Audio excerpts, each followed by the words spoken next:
اعوذ باللہ من الشیطان الرجیم بسم اللہ الرحمن الرحیم۔ پیارے بچوں السلام علیکم ورحمۃ اللہ وبرکاتہ۔ 9th جماعت کے لیے کلاس، سبجیکٹ اردو، ٹاپک افسانہ۔ افسانہ کا معنی ہے کہانی۔ اس کو ہم اردو میں مختصر افسانہ کہتے ہیں۔ اس میں اردو میں مختصر افسانہ وہی نثری صنف ہے جسے انگریزی میں شارٹ سٹوری کہتے ہیں۔ مغرب میں اس صنف کا آغاز 20ویں صدی عیسوی کے وسط میں ہوا تھا اور 20ویں صدی کے آغاز تک ایک مستقل صنف ادب کے طور پر مقبول ہو چکی تھی، لیکن اردو میں مختصر افسانہ نے 20ویں صدی میں زبردست ترقی کی۔ ہندوستان میں پہلے کتھک کہانی کا رواج تو صدیوں سے چلا آ رہا ہے۔ اسی طرح اگر ہم عربی میں دیکھیں گے اور فارسی میں حکایات کی روایت ملتی ہے، لیکن مختصر افسانے کی صنف اردو میں مغرب کے اثرات کی دین ہے۔ اردو میں گزشتہ صدی کے شروع میں سب سے پہلے پریم چند نے افسانے لکھنے شروع کیے اور دیکھتے ہی دیکھتے صنف افسانے نے ایسی ترقی کی کہ اردو فکشن کی مقبول ترین صنف ہو گئی۔ اگر ہم تعریف کی طرف جائیں گے، مختصر افسانہ سے مراد نثر میں لکھی گئی ایک ایسی کہانی ہے جس میں انسانی زندگی کے کسی ایک پہلو کو اس طرح پیش کیا جائے کہ قاری کی اس میں دلچسپی ہو۔ ہر کہانی کی طرح مختصر افسانے میں زندگی کا کوئی پہلو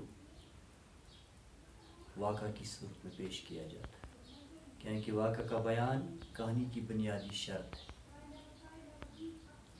افسانے میں اس کے بھی اجزائی ترکیبی ہوتے ہیں۔ اس میں پلاٹ، کردار، عمل اور مکالمہ لازمی عناصر ہوتے ہیں۔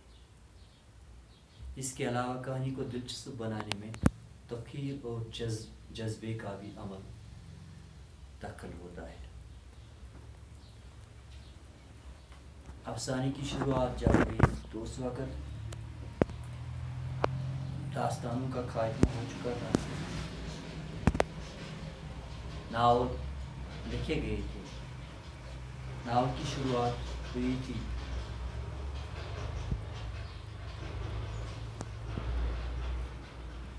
اردو میں پریم چند کے علاوہ سجاد حیدر، سلطان حیدر جوش نے بھی اردو میں مختصر افسانے کے اولین نمونے پیش کیے۔ شروع میں پریم چند بنگالی ادب سے متاثر ہو کر اس نے افسانے لکھنا شروع کیے۔ ان کے افسانوں کا پہلا مجموعہ 1908 میں شائع ہوا جس کا نام تھا سوز وطن۔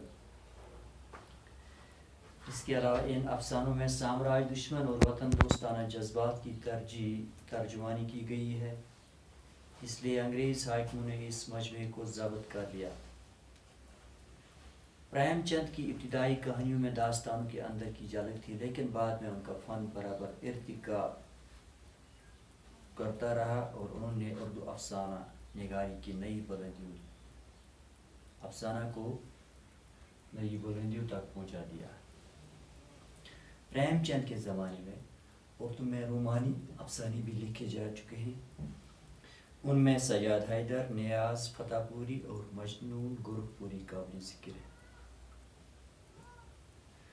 1936 میں ترقی پسند تحریک کا آغاز ہوا۔ اس سے پہلے انگارے کے نام سے باغیانہ کہانیاں بھی لکھی گئی۔